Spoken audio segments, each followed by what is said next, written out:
अभी जो हम लोग का टॉपिक चल रहा है वो एडीओ डॉट नेट का चल रहा है और इसके अंदर पिछले टॉपिक्स में हम लोग क्या देखे, कनेक्टेड आर्किटेक्चर में कैसे काम करते हैं। कनेक्टेड आर्किटेक्चर एक ऐसा आर्किटेक्चर होता है जहां पे जब भी डेटा फेच करना होगा या जब भी डेटा इंसर्ट डिलीट अपडेट करना होगा, ईच एंड एवरी टाइम आपका कनेक्शन स्टैब्लिश होगा और रियल टाइम में डेटा पे काम होगा। मतलब अगर आप डेटा निकाल रहे हैं तो सर्वर का जो एकदम लेटेस्ट अपडेटेड डेटा है वो आपको मिलेगा। अगर आप डेटा इंसर्ट डिलीट अपडेट करें तो जैसे ही आप इंसर्ट करेंगे सर्वर पर अपडेट हो जाएगा, जैसे अपडेट करेंगे सर्वर पर अपडेट हो जाएगा, जैसे डिलीट करेंगे सर्वर पर से वो डिलीट हो जाएगा। तो ये सारा कुछ रियल टाइम में काम चलता है। लेकिन जहां पे लार्ज स्केल पे काम होता है, जहां पे इंटरप्राइज लेवल पे काम होता है, वहां पे अगर कोई एक ऐसा डेटाबेस सर्वर है जिसमें हजारों लाखों user connected at a time हो सकता है, तो वहां पे अगर सोचो कि अगर एक एग्जांपल ले लेते बैंक का ही, तो उसका हजारों हजार ब्रांच होता है। अब उसका एक मेन सर्वर कहीं ना कहीं होगा, तो आप जो भी ट्रांजेक्शन करता है उस ब्रांच में ट्रांजेक्शन होगा वो डेटा लोकल सर्वर पे भी अपडेट होता है, प्लस लोकल सर्वर से कहां अपडेट होता है, मेन सर्वर में। तो अगर वहां पे कनेक्टेड एनवायरनमेंट में काम होगा तो सोचो कि हजारों लाखों ब्रांच है उसका, तो एट अ टाइम वो सर्वर हजारों दूसरे सर्वर से, ब्रांच लेवल सर्वर से कनेक्टेड रहेगा, जिससे कि सर्वर पे लोड बहुत ज्यादा होगा, परफॉर्मेंस पे असर पड़ेगा। इसी चीज को रिजॉल्व करने के लिए लाया गया डिस्कनेक्टेड आर्किटेक्चर, जहां पे बड़े लेवल, ये पहले बता देते कि जहां पे लार्ज स्केल में काम हो रहा है वहां पे इसका यूज होता है। नॉर्मल छोटा मोटा एप्लीकेशन, तुम बिल बनाने के लिए कोई एक छोटा सा दुकान के लिए सॉफ्टवेयर बना रहे हो, कोई छोटा मोटा स्कूल का सॉफ्टवेयर बना रहे हो, तो वहां पे डिस्कनेक्टेड का जरूरत नहीं, क्योंकि वहां पे एक 2 4 5 यूजर से ज्यादा काम नहीं करता है टाइम। लेकिन जहां पे हजारों लाखों यूजर एक साथ काम कर रहा है आपके सर्वर पे, वहां पे डिस्कनेक्टेड का जरूरत पड़ता है। डिस्कनेक्टेड आर्किटेक्चर एक ऐसा आर्किटेक्चर होता है जहां पे आपका डेटाबेस के अंदर जो टेबल्स है, एक टेबल है, 2 टेबल है, 3 टेबल है, 4 टेबल है, जो भी टेबल जितना जरूरत है, जैसी एप्लीकेशन ओपन होगा, एप्लीकेशन ओपन करते के साथ वो आपका डेटाबेस का एक कॉपी, पूरा डेटाबेस का भी ला सकता है, या डेटाबेस में जिस टेबल पे आपको काम करना वो टेबल का कॉपी लाके अपने लोकल रैम के अंदर स्टोर कर लेगा किसी ऑब्जेक्ट के अंदर, वो डेटा सेट ऑब्जेक्ट बोलते हैं। फिर जो भी आप एक बार फेच हुआ, फेच होकर लोकल कंप्यूटर पे आ गया, अब आप जो भी इंसर्ट डिलीट अपडेट कर रहे हैं, डेटा निकाल रहे हो, सब कहां से निकल रहा है, लोकल कंप्यूटर से निकल रहा है। और अब आपके ऊपर डिपेंड करता है कि आप चाहते हैं कि हम दिन भर काम करें और लास्ट में जब हम एप्लीकेशन बंद करें तब जाकर डेटा डेटाबेस में अपडेट हो, या आप उसमें कोई ऐसा ऑप्शन देना चाहते हैं कि बीच में मन किया तो ठीक है, आधा घंटा बाद 1 घंटा बाद जब मन किया वहां पर हम ऑप्शन प्रेस करिए कि इसको ले आके क्या करो, जो भी हम इंसर्ट डिलीट अपडेट किए उसको जाके डेटाबेस में अपडेट कर दो। तो आप 10 20 50 ट्रांजेक्शन किए, उसके बाद उसको अपडेट किए, फिर 10 20 50 ट्रांजेक्शन किए, उसके बाद अपडेट किए। तो अगर 50 ट्रांजेक्शन करने के बाद अपडेट करें तो एक बार वो डेटाबेस के साथ कनेक्ट होगा, 50 बार नहीं होगा। तो इससे नेटवर्क पे भी लोड कम पड़ता है और इससे डेटाबेस सर्वर पे भी लोड कम पड़ता है। लेकिन इसका कुछ डिसएडवांटेज भी है, जैसे आप जो भी इंसर्ट डिलीट अपडेट कर रहे हो रियल टाइम में डेटाबेस पे अपडेट नहीं हो रहा है, तो अगर कोई डेटा फेच कर रहा है तो आपका अपडेट किया हुआ डेटा उसको रिफ्लेक्ट नहीं करेगा। जैसे हम बताए थे कि एक समय था जब लोग एक अपना एक अकाउंट से किसी को पैसा ट्रांसफर करता था। तो अभी मान लीजिए कि आप गए बैंक में और वहां जाके बोले कि सर मेरे अकाउंट से पैसा ट्रांसफर कर दीजिए उसके अकाउंट में, ठीक है। आप यहाँ पे ट्रांसफर कर दिए, अगले को फोन कर दिए कि हाँ भाई पैसा भेज दिए तुमको। अब वो जब एटीएम से या ब्रांच में जाके अपना बैलेंस चेक कर रहा है या किसी भी तरह से बैलेंस चेक कर रहा है, तो उसको वहां बैलेंस रिफ्लेक्ट नहीं कर रहा, फिर वो तुमको फोन करेगा, नहीं भाई पैसा नहीं दिखा रहा, अभी तक तो आया नहीं है। फिर तुम ब्रांच में जाओगे तो वहां जाके बोलोगे सर अभी जो पैसा जमा किया, अगला बोलता है आया नहीं है। तो वो लोग एक टर्म यूज करता है पोस्टिंग नहीं हुआ है, आधा घंटा बाद होगा। मतलब क्या हो गया कि वो डिस्कनेक्टेड आर्किटेक्चर में काम कर रहा है, वो एंट्री कर दी आपने कंप्यूटर में, लेकिन वो लोकली स्टोर है, अभी वो डेटाबेस सर्वर में अपडेट नहीं हुआ। अब वो 10 20 50 ट्रांजेक्शन कर लेगा, उसके बाद उसको पोस्ट करेगा, तो 50 ट्रांजेक्शन एक बार में जाके वहां क्या हो जाएगा, अपडेट हो जाएगा, तब जाके उसको मैसेज जाएगा या फिर उसको वहां पर उसको बैलेंस दिखाने लगेगा। तो ऐसी ही सिचुएशन हम लोग किसका काम करते हैं, डिस्कनेक्टेड आर्किटेक्चर का। तो in ADO.NET disconnected architecture means that your application does not need a continuous connection to the database to work with the data. Continuous connection का यहाँ पे जरूरत नहीं पड़ता। एक बार कनेक्शन स्टैब्लिश किया, डेटा का कॉपी ले आया अपने पास और उसके बाद डिस्कनेक्ट हो गया। उसके बाद जब उसको फिर से अपडेट करना होगा तो फिर कनेक्शन स्टैब्लिश करेगा, डेटा को अपडेट करेगा, फिर क्या हो जाएगा, डिस्कनेक्ट हो जाएगा। इट वर्क्स लाइक दिस, यहाँ पे दिया हुआ you connect to the database only when you need to fetch और अपडेट डेटा। या तो डेटा जब लाना होगा उस समय हम उससे कनेक्ट करेंगे, या जब डेटा को फाइनली अपडेट करना है उस समय कनेक्ट करेंगे। In between data is stored locally in memory using data set and data table. तो यहाँ पे 2 ऑब्जेक्ट यूज होता है, डेटा सेट और डेटा टेबल, जिसको आगे डिटेल में हम लोग देखेंगे। तो वो उस बीच में डेटा कहां स्टोर होता है, आपके रैम के अंदर रहता है, ठीक है, locally. This help save network resource, इससे आपका नेटवर्क पे लोड कम पड़ता है, क्योंकि कंटिन्यूअस कनेक्शन नहीं तो नेटवर्क पे लोड कम पड़ेगा। इंप्रूव परफॉर्मेंस, क्योंकि डेटाबेस के साथ कनेक्टेड नहीं है, नेटवर्क के साथ कनेक्टेड है, तो नेटवर्क भी फास्ट काम करेगा, डेटाबेस सर्वर भी काम करेगा। And allow the app to work even when the database connection is not active all the time. ऐसा भी हो सकता है कि अगर आपका लिंक चला गया है, लिंक है ही नहीं, डेटाबेस सर्वर कहीं रिमोट में है, आप इंटरनेट के थ्रू काम कर रहे हैं या कोई नेटवर्क के थ्रू काम कर रहे हैं, आपका नेटवर्क किसी रीजन से या इंटरनेट चला गया, फिर भी आप काम कर सकते हैं इसमें, आप काम करते रहिए, नेटवर्क आएगा अपडेट कर दीजिए। बात समझ में आ रहा है? तो ये सब इसमें बेनिफिट आपको मिल जाता है। डिसएडवांटेज एक ही है कि रियल टाइम में काम नहीं होता है, इसलिए आप जो भी काम कर रहे हैं वो तुरंत डेटाबेस में रिफ्लेक्ट नहीं करता है। तो इसमें काम कैसे होता है? तो सबसे पहले क्या होता है, कनेक्शन ओपन किया जाता है, फिर डेटा स्टोर इन मेमोरी, फिर वहां से डेटा, एक अडेप्टर क्लास होता है, यहाँ पर adapter class, data set class, data table class, उसके बाद डेटा रो, डेटा कॉलम, ऐसे बहुत सारा क्लासेस यूज होगा।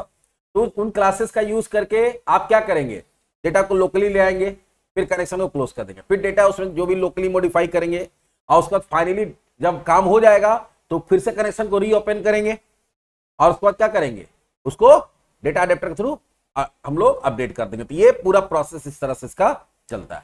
अब इसमें क्लासेस कौन कौन सा यूज होता है? इसमें जो मेन क्लास है वो 2-3 क्लास है। जैसे सबसे पहले तो जरूरी क्लास होता है, वो होता है अडेप्टर क्लास।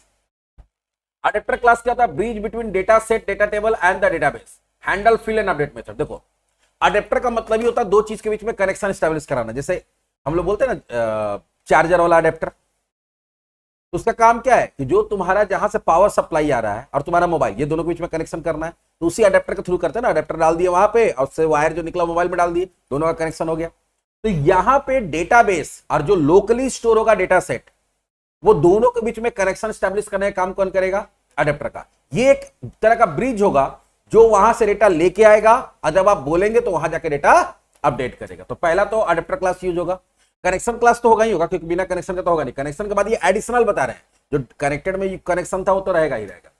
उसके बाद यहां पे आपको यूज करना पड़ेगा डेटा सेट। क्या यूज करना पड़ेगा? Data set. डेटा सेट ही वो ऑब्जेक्ट है जिसके अंदर आके लोकली आपका डेटा स्टोर होता है।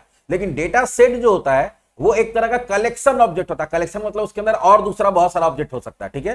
तो डेटा सेट क्या है? एक ऑब्जेक्ट होगा जिसके अंदर बहुत सारा ऑब्जेक्ट हो सकता है। अब डेटा सेट के अंदर बहुत सारा किसका ऑब्जेक्ट हो सकता है? तो डेटा टेबल का।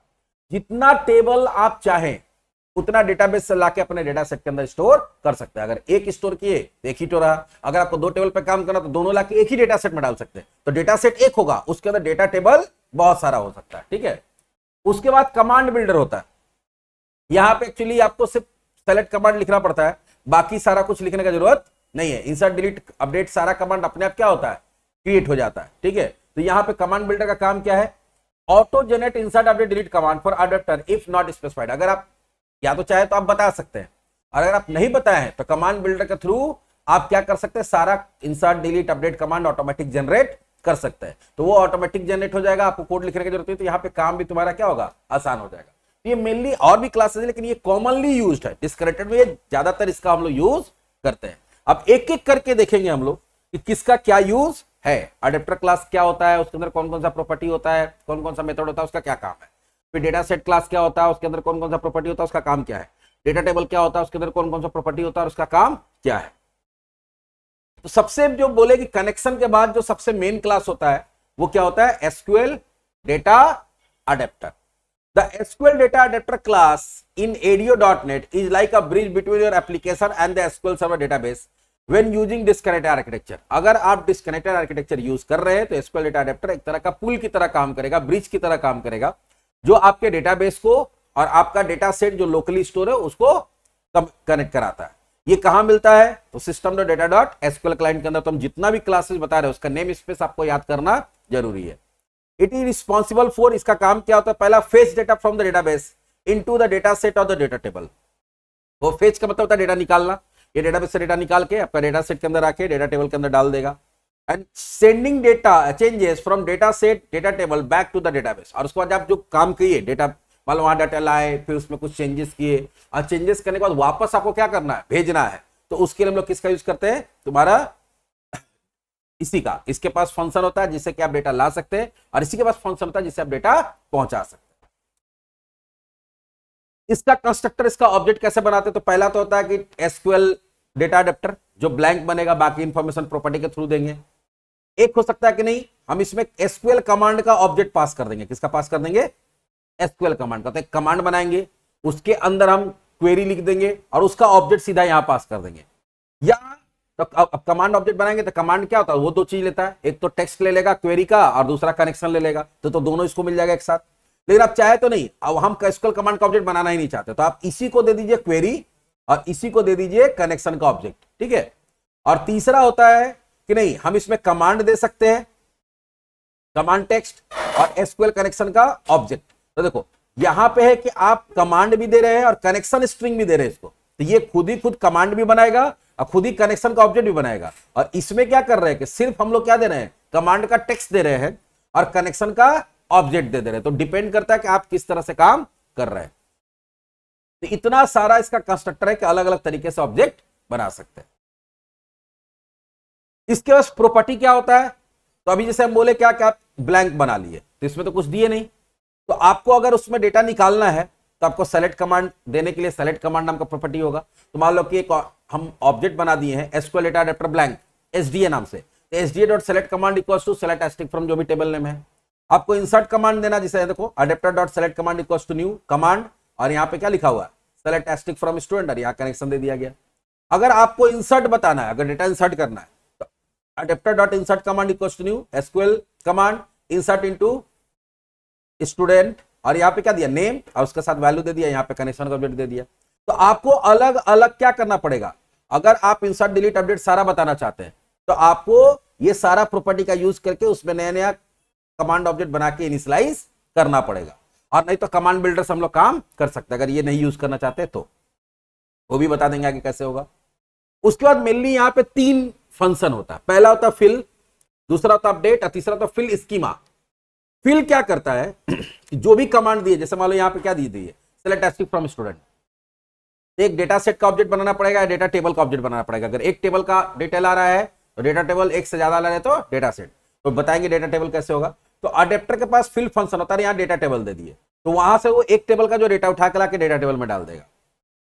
अडेप्टर डॉट अपडेट ये क्या करेगा? डेटा टेबल में जो भी डेटा है उसको ले आके कहां अपडेट कर देगा? डेटाबेस में, जो भी चेंजेस के बाद में अपडेट कर दिए।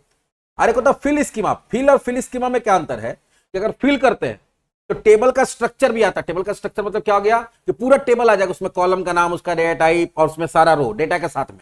अब फिल स्कीमा में क्या होगा? सिर्फ उसका स्ट्रक्चर आता है, डेटा नहीं आता। मतलब टेबल आ जाएगा, टेबल का कॉलम्स आ जाएगा, उसका डेटा टाइप का इंफॉर्मेशन आ जाएगा, उसमें कहां प्राइमरी की लगा हुआ, कहां कौन सा कांस्टेंट लगा हुआ, वो इंफॉर्मेशन आएगा, लेकिन डेटा नहीं आएगा। तो अगर आपका टेबल डेटाबेस में है, टेबल का स्ट्रक्चर मतलब इसको स्कीमा बोलते हैं हम लोग, और उसका डेटा दोनों चाहते तो फिल यूज करेंगे, और सिर्फ स्कीमा मतलब सिर्फ स्ट्रक्चर आप चाहते हैं कि डेटा टेबल में आए, डेटा ना आए, तो हम लोग किसका यूज करते हैं? फिल स्कीमा का। ये तुम्हारा मेनली कौन सा क्लास हम लोग पढ़े?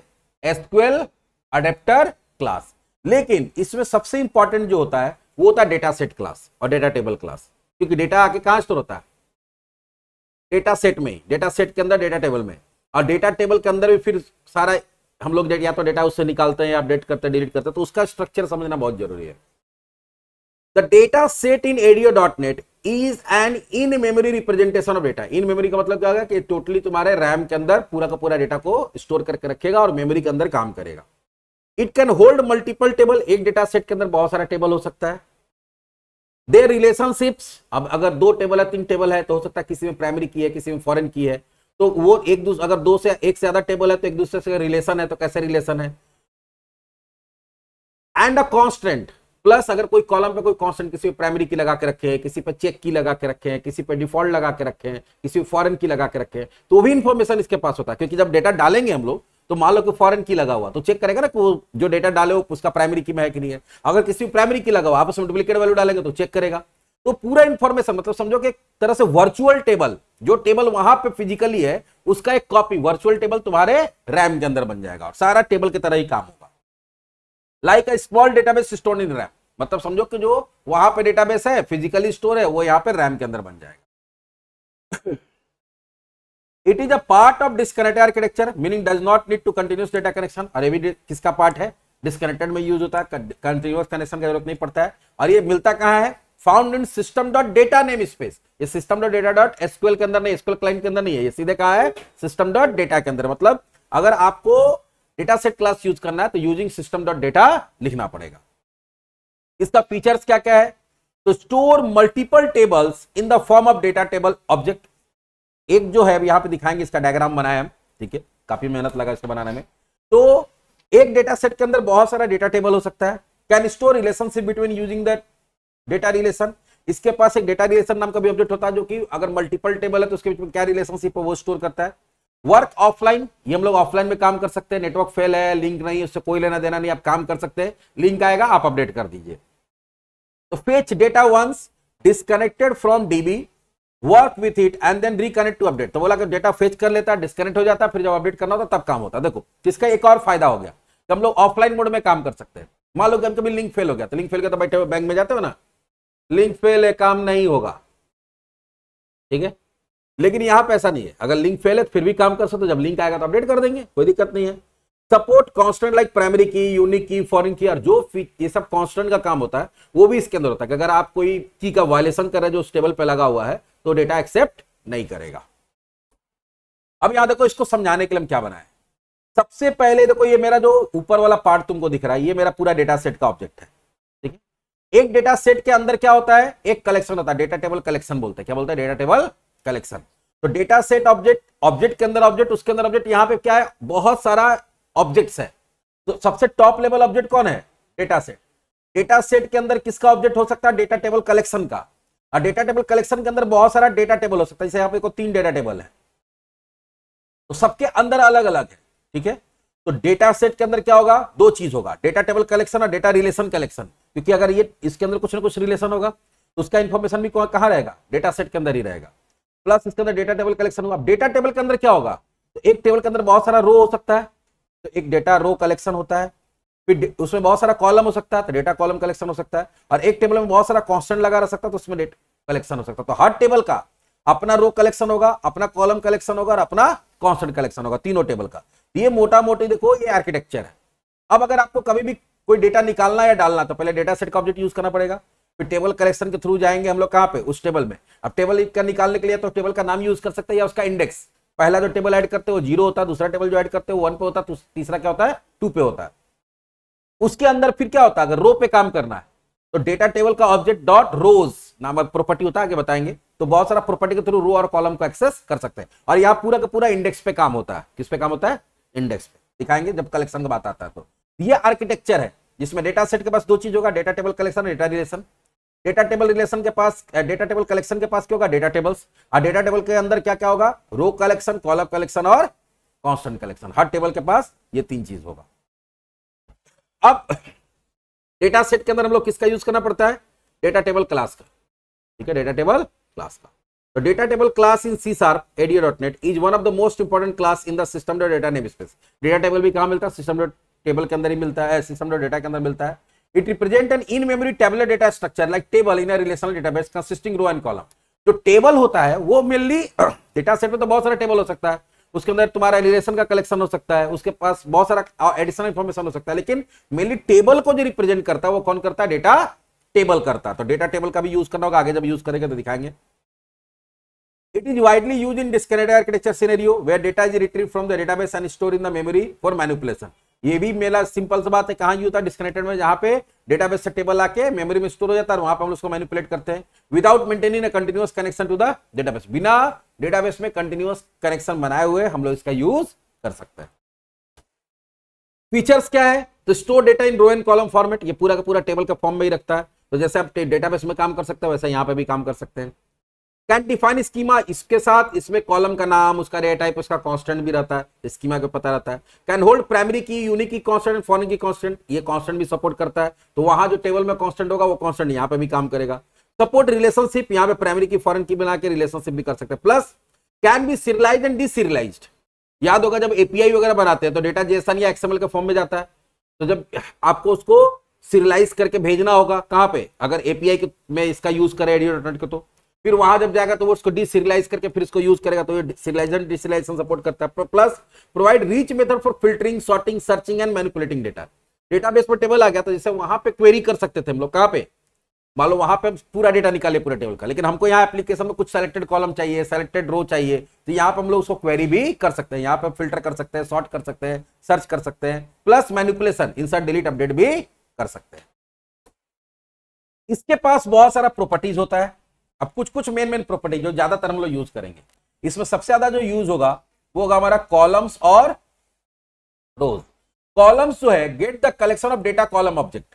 कॉलम जैसे मान लो कि डेटा टेबल का जो ऑब्जेक्ट है डॉट कॉलम्स दे देंगे, तो ये डेटा कॉलम नाम का एक क्लास है, उसका ऑब्जेक्ट रिटर्न करता है, जिसमें वो उस टेबल के अंदर जितना भी कॉलम है उस कॉलम्स का इंफॉर्मेशन होगा कि कितना कॉलम है, उसका डेटा टाइप क्या है, किस पे क्या कांस्टेंट लगा हुआ है वो। और अगर रो पे काम करना है या किसी रो को हमको इंसर्ट करना है या डिलीट करना है, अपडेट करना है, तो उसके लिए या फिर डेटा निकालना किसी रो का, तो हम लोग किसका यूज करते हैं, रोज का। ये किसका ऑब्जेक्ट देता है, डेटा रो का। प्लस टेबल नेम, वो बता देगा भाई जो टेबल उसका नाम क्या है। कांस्टेंट, ये बता देगा इसमें कलेक्शन ऑफ कांस्टेंट, कौन कौन सा कांस्टेंट लगा हुआ है। Data set, get the parent data set table belongs to. अब अगर मान लो कि तुमको अब ये किसके अंदर है, डेटा टेबल डेटा सेट के अंदर रहेगा, तो डेटा सेट का इंफॉर्मेशन अगर आपको निकालना है कि भाई ये जो टेबल जिस डेटा सेट में उसका इंफॉर्मेशन दीजिए, तो वो डेटा सेट दे सकते हैं। आइए प्राइमरी की, इससे क्या होता है, गेट और सेट, इसके थ्रू प्राइमरी की लगा भी सकते हैं या प्राइमरी की इंफॉर्मेशन निकाल भी सकते हैं। तो ये कुछ हमारे पास प्रॉपर्टी है, जब यूज करेंगे तो आगे देखेंगे। प्लस यहाँ पे कुछ मेथड्स है, यहाँ पे क्या कुछ मेथड्स, इससे क्या है, न्यू रो। आप चाहे तो नया रो ऐड करना होगा तो हम data table dot new row कर सकते हैं, और न्यू रो करेंगे तो यहाँ पे रो का ऑब्जेक्ट पास करना पड़ेगा, डेटा रो का। आगे क्लासेस पढ़ेंगे डेटा रो, डेटा कॉलम का। तो न्यू रो क्या करता है, नया रो बनाता है एक्चुअली, ये सॉरी ये हम थोड़ा गलत बता दिए। ऐड करने के लिए ऐड होता है रोज डॉट ऐड, लेकिन रो बनाने के लिए किसका होता है, न्यू रो का। ठीक है, तो create a new row with the same schema as table. जैसे मान लो कि data table dot new row कर दिए, तो एक डेटा रो का ऑब्जेक्ट बनता है, किसका बनेगा, डेटा रो, और उसमें पहले से उतना कॉलम आ जाएगा जितना टेबल में पहले से कॉलम है, सिर्फ उसमें वैल्यू डालना रहेगा। तो वैल्यू डाल के फिर ऐड से क्या कर सकते हैं, उसको हम लोग डेटा टेबल में ऐड कर सकते हैं। क्लियर, सारा रो को डिलीट कर देगा। कॉपी,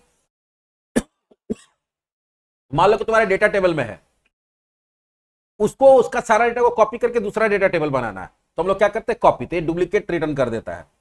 इंपोर्ट रो, कॉपी और डेटा रो, पूरा टेबल नहीं करेगा कॉपी, वो क्या करेगा, सिर्फ उसमें से रो निकाल के कॉपी करेगा। लोड, देखो एक तुम बोले थे कि अडेप्टर के थ्रू डेटा ला सकते हैं, लेकिन मान लो तुम कनेक्टेड एनवायरनमेंट में भी काम कर रहे हो और वहां पे तुम एसक्यूएल डेटा रीडर में डेटा लेके आए हो, तो एसक्यूएल डेटा रीडर से रीड करके डेटा सेट में डालने, डेटा टेबल में डालने के लिए लोड नाम का यूज होता है। Accept changes, commit all changes made to the row, make them unchange. Accept changes का मतलब होता है कि जो भी हम चेंजेस किए हैं उसको एक्सेप्ट कर लेना। तो एक्सेप्ट करने का मतलब क्या होगा, फिर एक बार जब एक्सेप्ट कर लिए तो फिर उसमें हम लोग दोबारा चेंज नहीं कर सकते हैं। और रिजेक्ट चेंज, मान लो अपडेट कर दिए, बाद में हमको लगा करे, जैसे मान लो 3-4 एंट्री कर दिए, उसके बाद हमको लगा कुछ गलत एंट्री हो गया, तो हम रिजेक्ट चेंज कर देंगे, तो जो डेटा टेबल पहले जिस स्टेट में था उसमें ओरिजिनली जो डेटा था वो क्या हो जाएगा, उसी स्टेट में चला जाएगा। गेट चेंजेस, क्या क्या चेंज हुआ है, जैसे मान लो कि हम एक डेटा टेबल लाए, उसमें कुछ चेंज किए, और हम लोग करते हैं क्या कि गेट चेंजेस, तो जो रो इंसर्ट हुआ है, जो रो अपडेट हुआ, जो रो डिलीट हुआ, मतलब 1000 रो है तो सारा नहीं आएगा, जिसमें जिसमें चेंजेस हुआ है वही रो का एक कॉपी बना के दे देगा।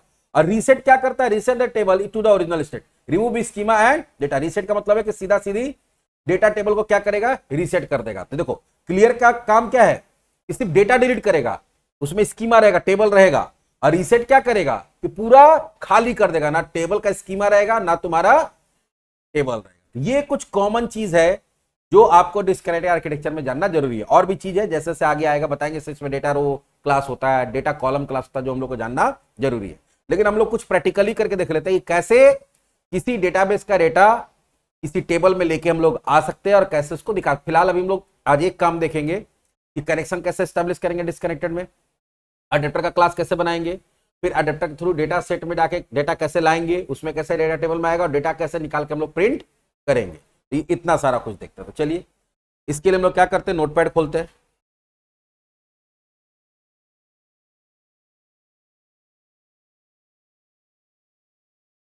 या विजुअल स्टूडियो के थ्रू भी कर सकते हैं, जैसे मन है। चलो विजुअल स्टूडियो के थ्रू ही करते हैं।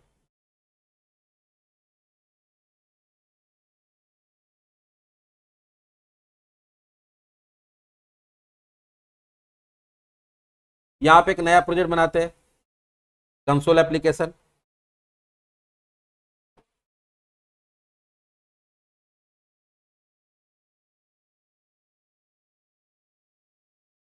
इसका फोल्डर चेंज कर देते हैं, एडियो।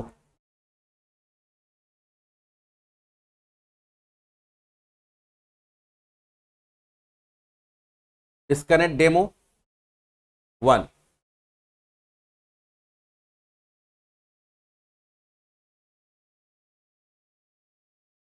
यहां पे आपको एसक्यूएल क्लाइंट वाला जो न्यूगेट पैकेज है उसको डाउनलोड करना पड़ेगा।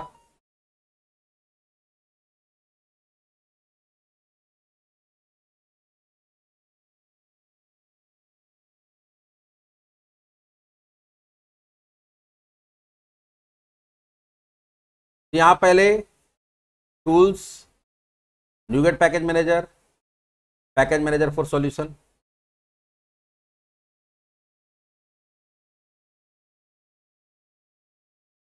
ब्राउज में जाएंगे और यहां लिखेंगे एसक्यूएल क्लाइंट।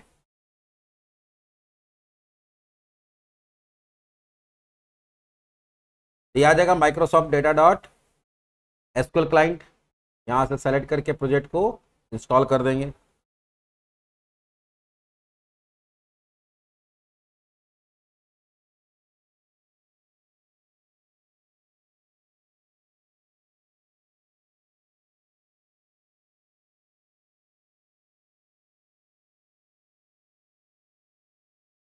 एक्सेप्ट करते हैं।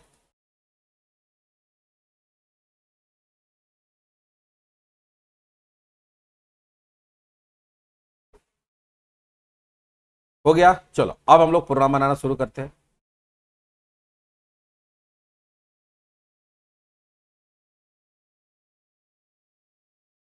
यहां पे दो नेम स्पेस को आपको यूज करना पड़ेगा। पहला का यूजिंग सिस्टम डॉट डेटा, क्योंकि हम लोग या तो डेटा सेट या तो डेटा टेबल यूज करेंगे।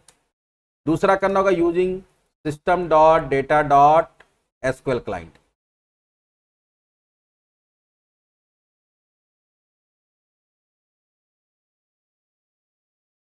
कॉल तो कर दिया ना सिस्टम। ओ हाँ ठीक था।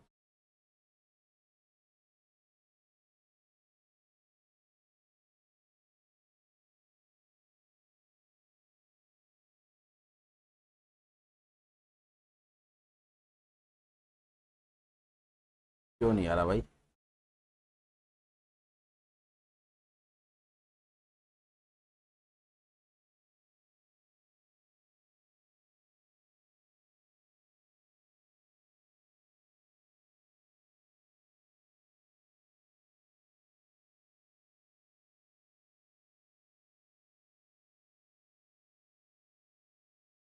एक्सेप्ट तो किए थे, हमको लग रहा है। हाँ इंस्टॉल दिखा रहा है, इंस्टॉल हो चुका है Microsoft data dot SQL client. System dot data तो ठीक है, सिस्टम डॉट डेटा डॉट नहीं,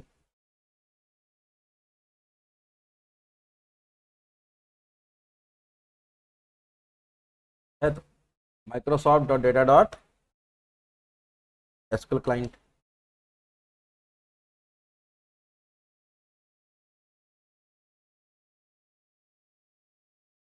अच्छा हाँ, गलत हम लोग इंस्टॉल ही कर लिए, Microsoft data dot SQL client कर लिए। करना था system dot data dot SQL client.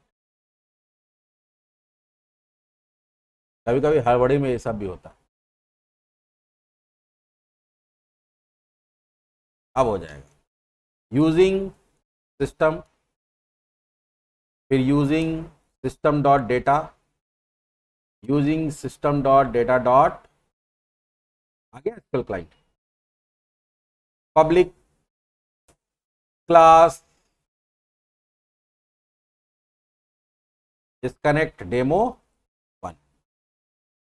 फिलहाल एसक्यूएल सर्वर भी खोल लेते हैं हम लोग, इस टेबल से डेटा निकालना हमको पता होना चाहिए ना। फिर मेन बनाते हैं पब्लिक स्टैटिक वाइड जावा, याद आ जाता है। अब यहां पे देखो सबसे पहला काम क्या करना पड़ेगा, कनेक्शन स्टैब्लिश करना है। एसक्यूएल कनेक्शन का con equals to new SQL connection. यहाँ पे हम लोग क्या देना पड़ता है, कनेक्शन स्ट्रिंग। कनेक्शन स्ट्रिंग का फॉर्मेट क्या होता है, सर्वर इक्वल्स टू सर्वर का नाम semicolon, database equals to database का नाम फिर सेमीकोलन, अभी हम लोग देंगे यहाँ से। और तीसरा, क्योंकि हम लोग को किस में काम करना है, विंडो ऑथेंटिकेशन में, trusted connection equals to server का नाम हम लोग यहां से मिल जाएगा हम लोग को।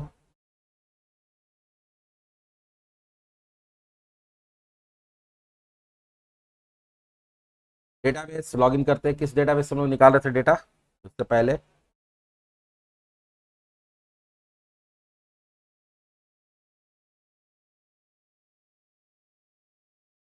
Employ dB.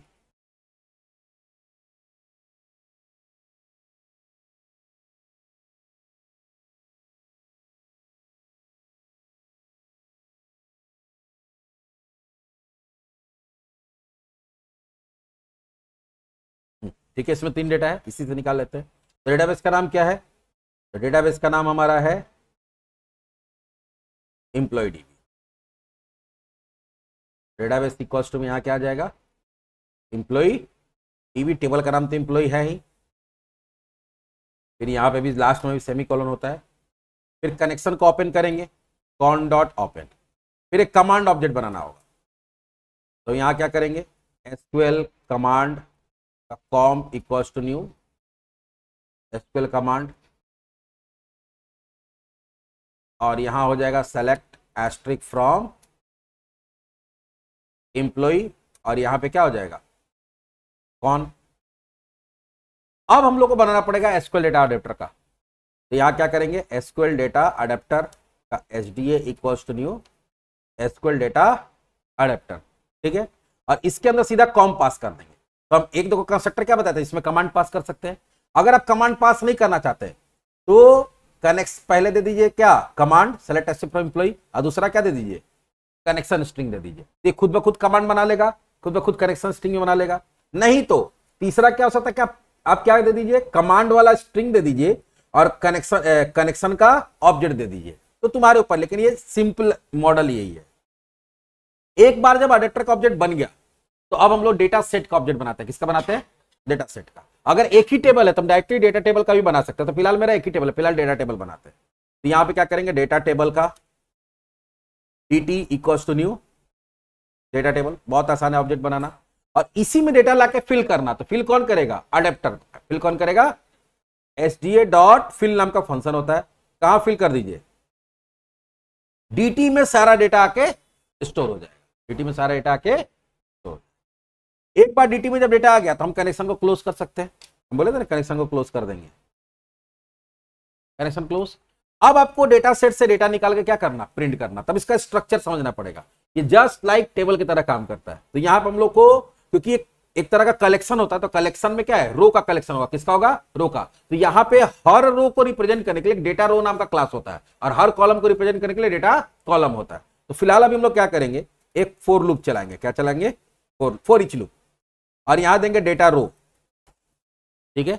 उसका एक ऑब्जेक्ट बना देंगे dr इन dt डॉट रोज। देखो हम बताए थे कि इसके पास एक रोज नाम का क्या है, प्रॉपर्टी है, जो क्या करता है, रोज नाम का जो प्रॉपर्टी है वो डेटा रो का कलेक्शन रिटर्न करता है। क्या करता है, कलेक्शन। मतलब जितना भी रो है उसको एक तरह से कलेक्शन के फॉर्म में रिटर्न कर देगा। तो इसमें क्या होगा कि जितना भी रो होगा उसको काउंट करेगा और उतना बार लूप चलेगा, और हर बार डेटा रो में क्या करेगा, पहला जो रो होगा उसका लिंक इसमें डाल देगा, दूसरे बार दूसरे रो का, तीसरे बार तीसरे रो का। अब ये क्या है, तो ये एक तरह का एरे होगा। जितना कॉलम होगा उतना इसमें एलिमेंट होगा। एक तरह का क्या होता है, डेटा रो क्या होता है, एक तरह का एरे होता है। तो एक रो को अगर देखोगे तो एक एक्सेल खोलते मान लो, अभी देखो होगा क्या।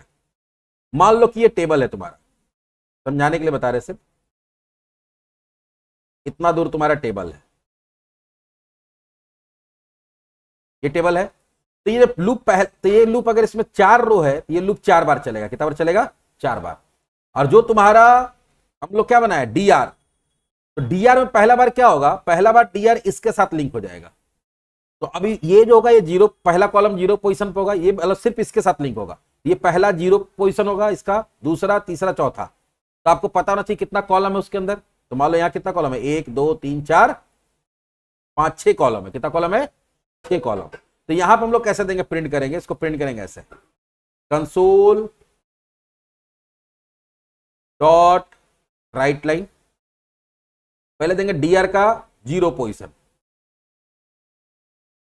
ठीक है, फिर क्या दे देंगे स्लैश टी, फिर प्लस दिए, फिर डीआर का 1 पोजीशन, तो 5 कॉलम है तो कहां तक जाएगा, डीआर का 6 कॉलम तो डीआर का 5 तक जाएगा, डीआर का 5 तक, सबको स्ट्रिंग में बदल के प्रिंट करते रहे, देखिए वहां अलग अलग डेटा टाइप हो सकता है, तो फिर कॉन्कैटिनेशन में प्रॉब्लम होगा। अभी डेटा रो का कॉन्सेप्ट आगे बताएंगे, डेटा रो क्लास बताया नहीं है ये, क्योंकि एक टॉपिक हम लोग कंप्लीट करते हैं तो एक प्रैक्टिकल करके हम कोशिश करते हैं कि दिखा दे, ताकि थोड़ा आइडिया हो जाए इसमें काम कैसे हो रहा है। देखो कनेक्शन तो क्लोज है मेरा, फिर भी ये डेटा हमको निकल कर मिल जाएगा, क्योंकि ये क्या है, डेटा रो क्या है, डेटा टेबल क्या है मेरा, डेटा टेबल तो ऑब्जेक्ट है, ऑब्जेक्ट कहां बनता है, रैम के अंदर, तो डेटा तो मेरा लोकल में आ ही गया है।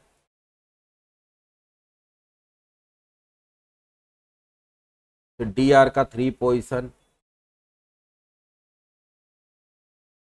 डीआर का 4 पोजीशन,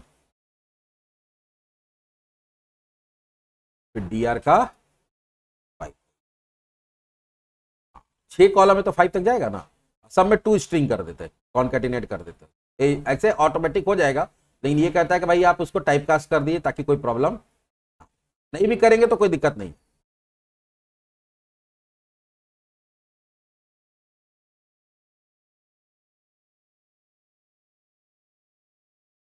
ये डेटा मेरा निकल के आ जाना चाहिए, चलो देखते आता है कि नहीं।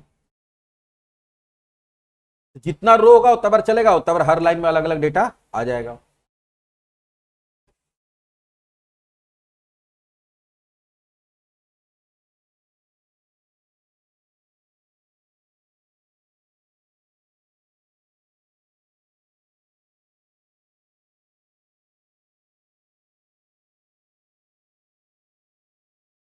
देखो सारे डिटेल्स आ गया है ना।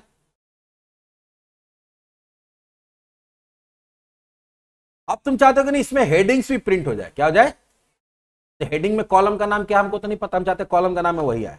तो यहां पर हम लोग क्या कर सकते हैं, देखो dt dot columns, dt dot columns, तो हम लोग चाहते हैं कि कॉलम्स क्या करता है, कॉलम का क्या रिटर्न करेगा, कॉलम का कलेक्शन रिटर्न करेगा, एक तरह से एरे के फॉर्म में।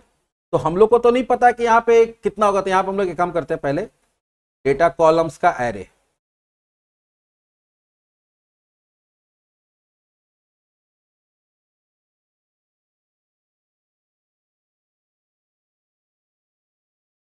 डेटा कॉलम, लेकिन ये रिटर्न क्या करता है, अच्छा डेटा कॉलम कलेक्शन का ऑब्जेक्ट, देखो इसमें माउस लेके जा रहे हैं, यहां पे ध्यान से देखो क्या बता रहा है, डेटा ये क्या रिटर्न करता है, डेटा कॉलम कलेक्शन का। हम लोग यहाँ पे क्या करेंगे, डेटा कॉलम कलेक्शंस बना लेंगे, डेटा कॉलम कलेक्शंस का कॉल्स,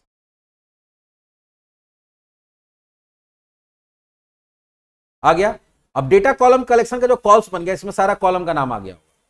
अब आपको प्रिंट करना है तो कलेक्शन का वो हम लोग एरे की तरह यूज कर सकते हैं, तो यहां पे भी हम लोग वही काम करेंगे जो यहां किए है ना, वही काम करेंगे सेम टू सेम। बस यहां पे जहां पे dt दिए हैं, dt की जगह क्या दे देंगे, dt की जगह कॉल्स दे देंगे, क्या दे देंगे, कॉल्स, कॉल्स का 0 पोजीशन पे जो है वो प्रिंट कर दो। तो कॉल्स में क्या होगा, सारा कॉलम का नाम होगा, कॉल्स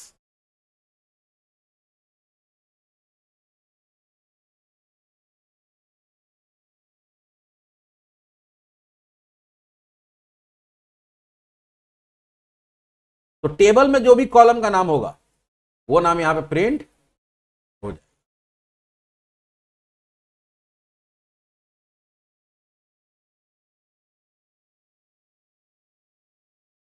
आया। अब इसमें एक प्रॉब्लम आ रहा, तुम लोग पता नहीं ध्यान दिया कि नहीं, कॉलम में यहां पे क्या है, ये इधर भाग गया ना, ये क्यों होता है, ये इसलिए होता है क्योंकि कॉलम जो बनता है वो ऊपर के हिसाब से बन गया, ऊपर वाला जो है, अब इसमें डेटा ज्यादा चला गया, ये ज्यादा चला गया तो इसको आगे भेज दिया। तो हम लोग चाहते हैं कि सब एक जैसे जहां पे जो है वही आना चाहिए, इसके लिए फॉर्मेटेड आउटपुट हम लोग एक देखोगे सी शार्प वाला जो मेरा सेशन चल रहा है उसमें फॉर्मेटेड आउटपुट का एक कॉन्सेप्ट डाले हुए हैं। जहां पे आप बता सकते हैं कि इसके लिए कॉलम कितना होगा। जैसे हमको दिख रहा है कि ईएमपी आईडी इसमें 5 है और इसमें मैक्सिमम 4 है, तो हम पूरा बता देंगे कि हेडिंग का भी 5 होगा और इसका भी 5 होगा। तो जो भी होगा, जब टैब होगा तो 5 भले यहाँ पे खाली है लेकिन 5 के बाद ही टैब लेगा।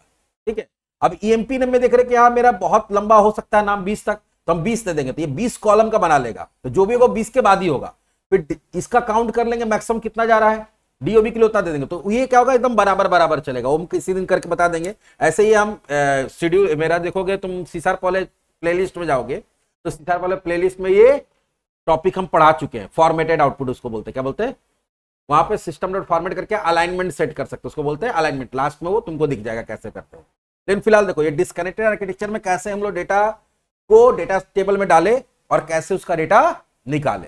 ठीक है, ये निकालना बहुत ईजी है। हाँ, इंसर्ट डिलीट अपडेट करना होगा तो और भी कॉन्सेप्ट को पढ़ना पड़ेगा। तो इसमें हम लोग क्या क्या यूज किए, data table, data adapter class use किए, डेटा टेबल क्लास यूज किए, और फिल कैसे करते वो देखे। उसके बाद डेटा टेबल के पास जो कॉलम्स नाम का जो क्या है प्रॉपर्टी है, जो कि data table data column collection का ऑब्जेक्ट रिटर्न करता है, जिसमें पूरा कॉलम्स का सारा इंफॉर्मेशन रहता है, तो वो हमको मिल गया, जिसका हम लोग यूज करके कॉलम का नाम निकाल लिए। और dt डॉट रोज जो होता है वो डेटा रो कलेक्शन, जैसे डेटा कॉलम कलेक्शन होता है वैसे डेटा रो कलेक्शन होता है।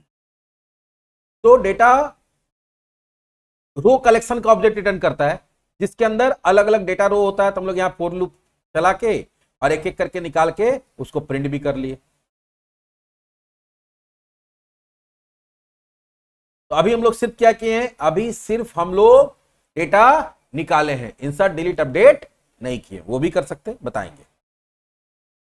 हाँ, इसमें कुछ और भी इंफॉर्मेशन आप चाहे तो निकाल सकते हैं। जैसे डेटा टेबल के पास एक और प्रॉपर्टी था, फिल होने के बाद हम लोग यहां पे ऐसा भी निकाल सकते हैं, console dot right line table name plus यहां पे दे सकते हैं dt डॉट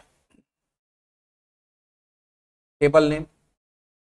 टेबल नेम भी प्रिंट हो सकता है, हम बताया था ना कि टेबल नेम नाम का प्रॉपर्टी होता है। देखो टेबल नेम भी बता देगा कौन सा टेबल का डेटा है। टेबल नेम में कुछ भी नहीं आया। हाँ, तो dt में ना डेटा टेबल में ही आएगा ना, इंफॉर्मेशन तो डेटा टेबल में ही आएगा।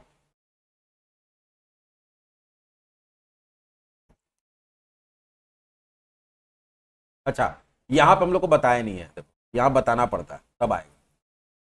फिल में यहाँ टेबल का नाम भी बता सकते हैं, देखो है ना, पहला डेटा सेट का ऑब्जेक्ट और दूसरा सोर्स टेबल, कौन सा टेबल से आ रहा है वो यहाँ बताना पड़ेगा। एरर क्यों आ रहा भाई,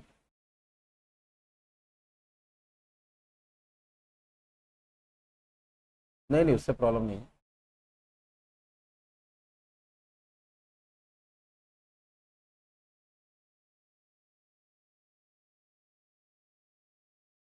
डेटा से अच्छा नहीं, ठीक ठीक, ये अभी काम नहीं करेगा। जब डेटा टेबल यूज करेंगे तो काम नहीं करता, जब डेटा सेट बनाते हैं ना उसमें काम करता है। अच्छा, एक चीज और बता देते हैं तुम लोग को कि अगर हम लोग यहाँ पे ये तो डेटा टेबल के साथ डायरेक्टली काम किए, अगर यही काम तुमको किसके साथ करना है, डेटा सेट के साथ करना है। हम इसी को कॉपी पेस्ट कर रहे हैं, अभी हम लोग क्या कर रहे हैं, कॉपी पेस्ट। और हम चाहते हैं कि नहीं डेटा टेबल ना पास करके हम डेटा सेट करें और डेटा सेट में फिर लाए इसको, कैसे लाएंगे देखते हैं। एक नया प्रोजेक्ट बनाता है, पूरा कॉपी को कोड को कॉपी पेस्ट करेंगे, थोड़ा सा सिर्फ चेंजेस करेंगे उसका।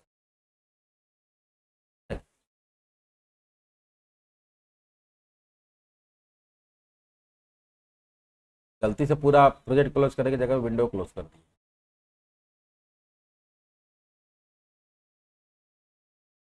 Disconnect demo 2।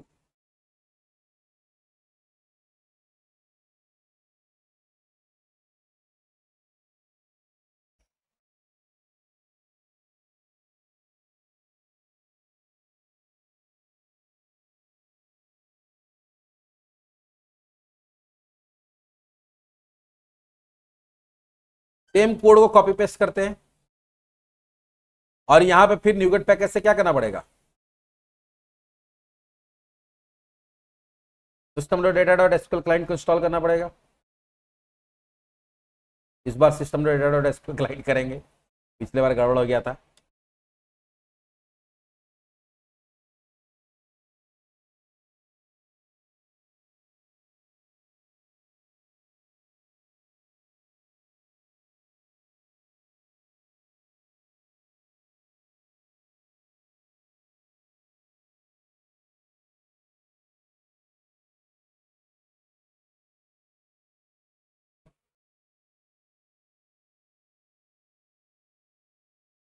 आ गया।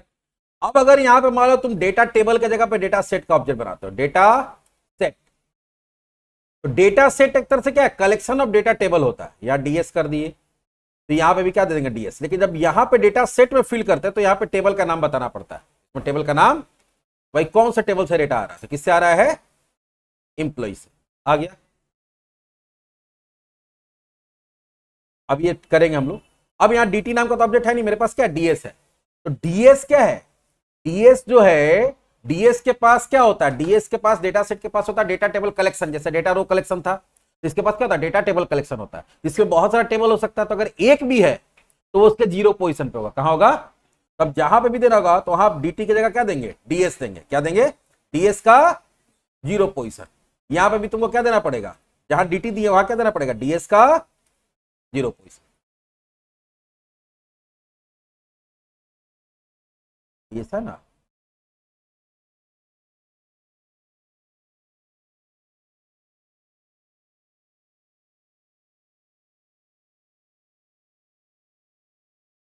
सॉरी, डीएस का 0 पोजीशन नहीं, डीएस के अंदर टेबल्स, टेबल्स का 0 पोजीशन, डीएस के अंदर जो टेबल्स है, जो डेटा टेबल्स क्या है, तो टेबल्स है तुम्हारा डेटा टेबल कलेक्शन का ऑब्जेक्ट, उसका 0 पोजीशन डॉट कॉलम्स। डीएस का 0 नहीं देखे, यहां क्या देना पड़ता है, डीएस के अंदर जो टेबल्स है उसका 0 पोजीशन, तो डीएस के अंदर बहुत सारा डेटा टेबल है, उसका जो 0 पोजीशन है, उसका रो, उसका कॉलम निकाल लिए। एक बार इसको रन करा के देखते हैं कि सेम आउटपुट आता है या नहीं आता है। तो डेटा सेट के साथ काम करना होगा तो पहले डेटा सेट में फिल कर दीजिए, फिल करने के बाद जहां निकालना होगा तो डीएस का टेबल्स का 0 पोजीशन, अगर एक और हम कोई लाके फिल कर देंगे, एक और कोई टेबल को अगर फिल कर देते हैं तो कहां चला जाएगा, वो 1 पोजीशन पे चला जाएगा। तो भी दिखाएंगे मल्टीपल कैसे फिल करते हैं, वो अगले टॉपिक में, अगला सेशन में बताएंगे। अभी फिलहाल देखते हैं कि हम लोग डेटा सेट के साथ कैसे काम कर रहे हैं।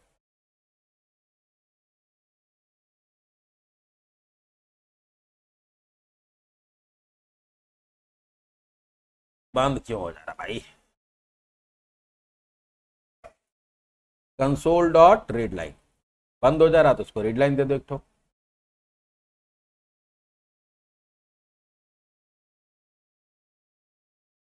आया देखो, ठीक है, काम वही कर रहा है। यहां टेबल का नाम प्रिंट करके देखते हैं, system dot console dot right line, table name DS का टेबल्स का 0 पोजीशन डॉट टेबल नेम।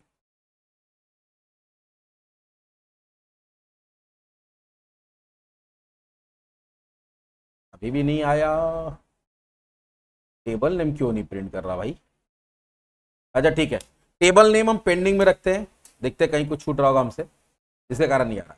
तो खैर यहां पर हम लोग क्या क्या देख लिए, डेटा टेबल में कैसे डेटा फिल करेंगे, कैसे निकालेंगे, और अगर डेटा सेट के अंदर डेटा टेबल को रखना है तो कैसे रखेंगे, कैसे फिल करेंगे और कैसे निकालेंगे।